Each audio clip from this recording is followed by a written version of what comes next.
This is the Convene podcast.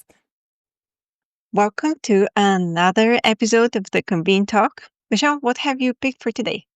So I picked a story that was not in News Junkie, but I think we've all seen it. It was reported pretty widely. It is the pandemic aged our brains, whether we got COVID or not.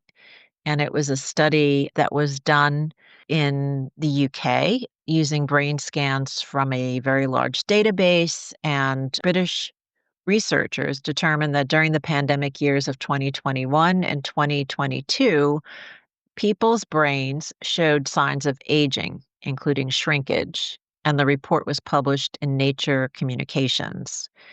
So, whether or not people had the virus, this was the finding when they did these brain scans. So, people who did get infected with the virus also showed deficits in certain cognitive abilities, such as processing speed and mental flexibility.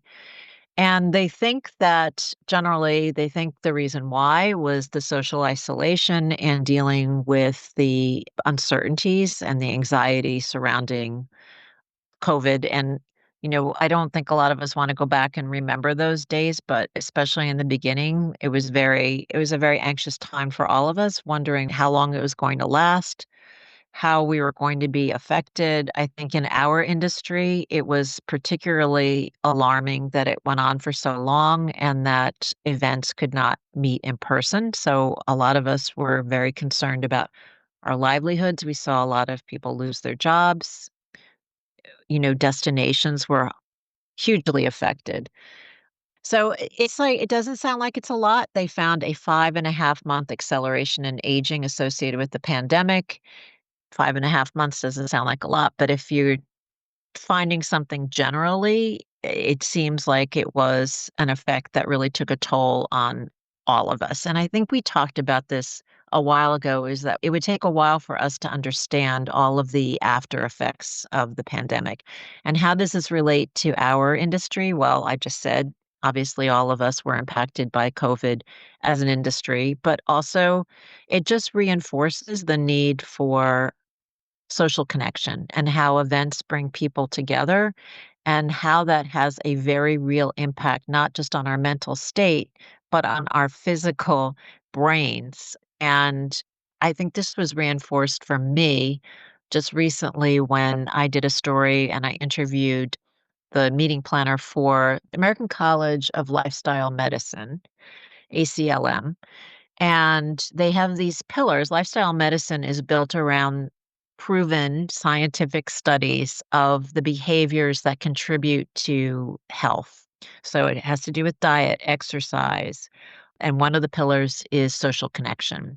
So they build that into how, when you're speaking with patients, they will ask them, what are your social connections like? Who do you live with? Who is in your immediate community? Because this is a very important part of mental and physical health. And they make sure that this is a big component of their event.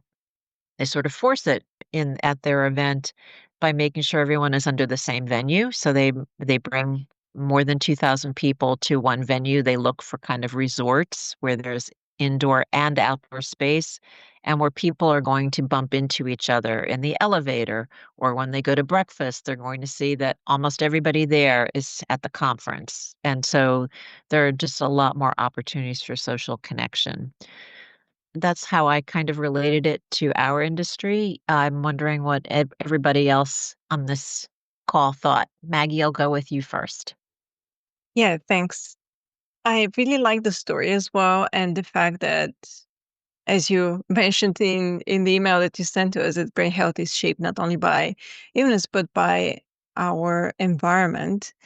And that made me think of, in the sense of our industry, how is our environment really affecting our mental state? And I went to our resources to see what we've actually written about.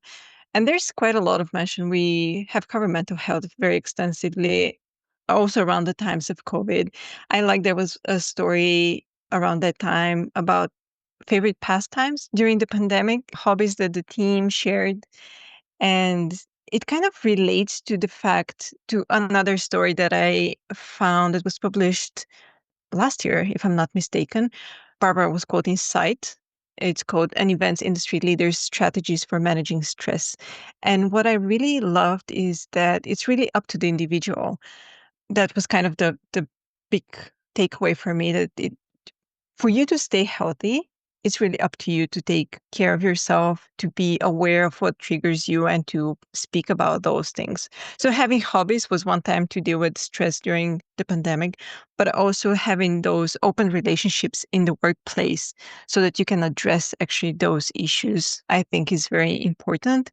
And I'm wondering how many people in that survey in the UK, in that research that they did, really struggle with that openness. And like you said, Michelle, having this social connection, having the way to kind of vent in a sense and say, this is causing me a lot of stress. I need help. I need to do something about it. So if you as an individual cannot figure it out, maybe, a professional or friend, somebody could help out. So I'm wondering if there is an effect there.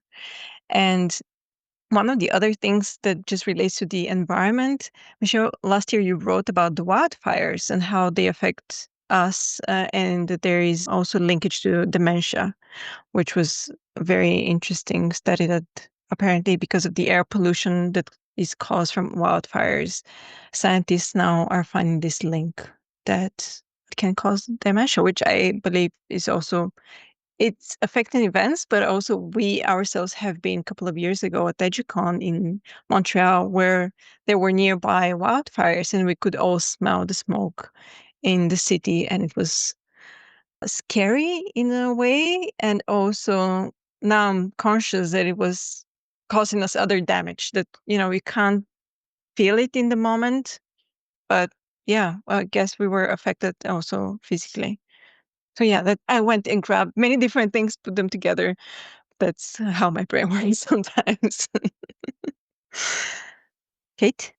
So, something I find interesting about the article is they make a distinction between people who had COVID and showed lower cognitive function afterwards, and people who didn't have COVID but still showed the brain aging due to the uncertainty of the era.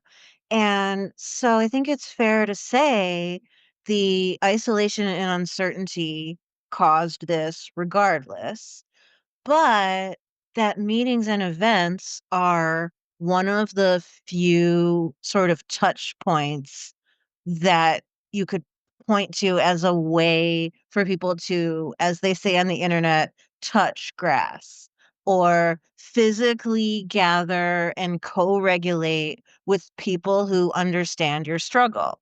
Maybe you're a member of an association and all the people you work with don't really have the same job as you, but then you finally go to the annual meeting you love to go to, and there are your people and they understand your struggle, and it helps you neurologically, I would guess, in a way that can't really be quantified. And that's why people on the internet just call it go touch some grass. When in reality, it's go to a real place with real people and regulate your nervous system by talking to them. Michelle. I love that. One of the things we did during COVID was we did these pulse checks. And the first question I thought was important that we ask is, how are you feeling? Like okay, because I think it was important for us to get a sense of, are people feeling hopeless? Like this is never going to end? Are they showing resilience? And it would kind of fluctuate from month to month. But I was reading something in Fast Company yesterday, which I hadn't seen before, but it was a tweet from Elmo. I think everyone knows Elmo from Sesame Street. And so there is this social account for Sesame Street.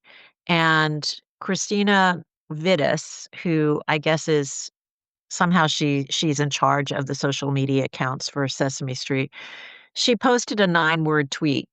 Elmo is just checking in. How's everybody doing? That was January 29th, 2024.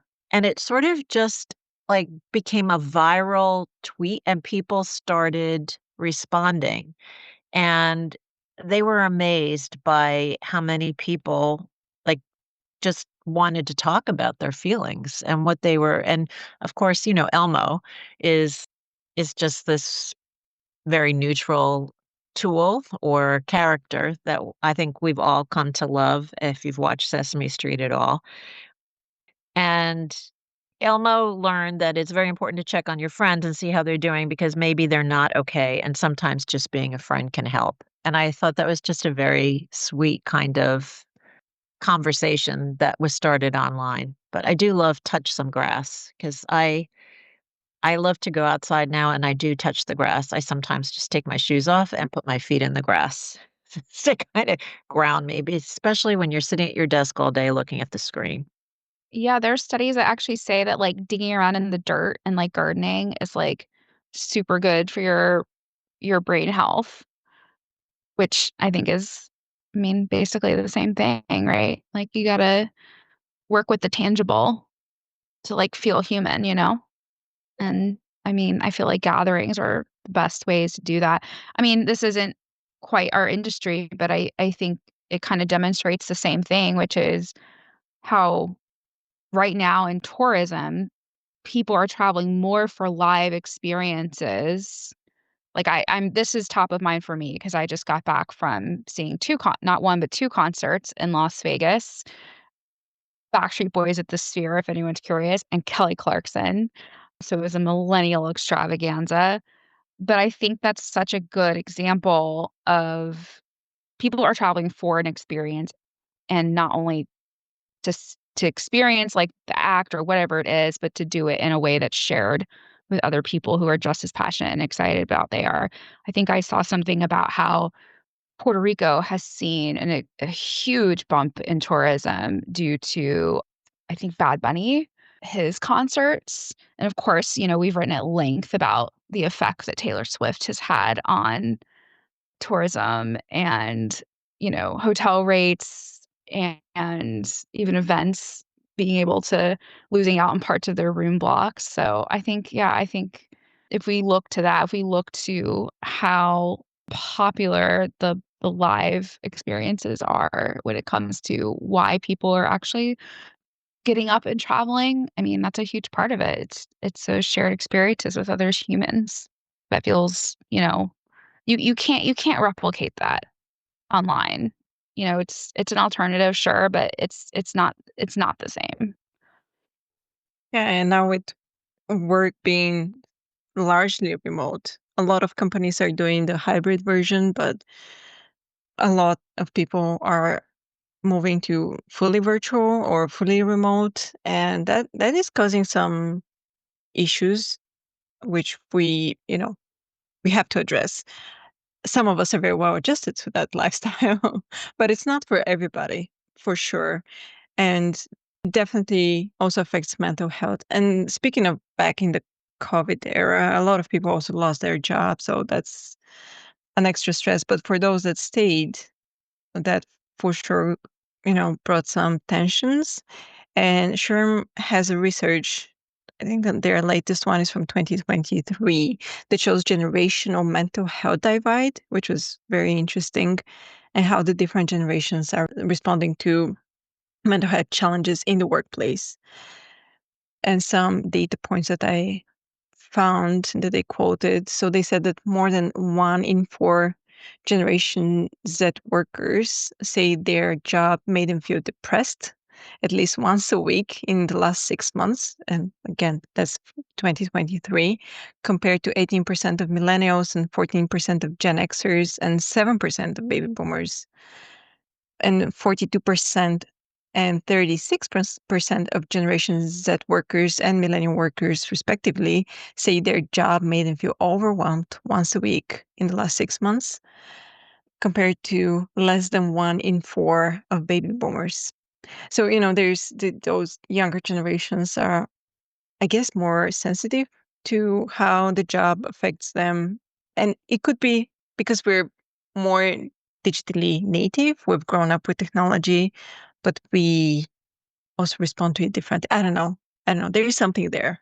I'm not sure how to verbalize it and how to put it in a coherent way, but it's interesting to see that. I do think it's generational. Just speaking as a baby boomer, we didn't talk about mental health in the workplace at all. It was just like you work really, really hard. That is a badge of honor. The more you work, the harder you work, the more hours you put in, the more things you sacrifice in your personal life. That's a badge of honor. And like if you're feeling down or overwhelmed, you just suck it up and you start over the next day. That is just the way we were all raised. It was just part of our upbringing. And I'm not saying it's a good thing. Certainly is not a good thing. And I think this also happened to people even in my generation after COVID, where you just reevaluated things and you saw like this lifestyle that I had before COVID, where I was on the road all the time and I was just pushing myself so hard. That's really no way to live. And I've just, speaking for myself and for other people, reevaluated what their priorities were in their life. So I think there are probably more baby boomers who now say, "Oh, this is a little overwhelming," or "This is not where I want to invest so much of my time anymore." And I think that's a good thing, but it is definitely having an effect on the workplace, and it's just changing dynamic. Yeah. Thank you all for the great discussion. Thanks, Maggie. Remember to subscribe to the Convene podcast on your favorite listening platform to stay updated with our latest episodes. For further industry insights from the Convene team, head over to pcma.org/convene. My name is Maggie. Stay inspired, keep inspiring, and until next time.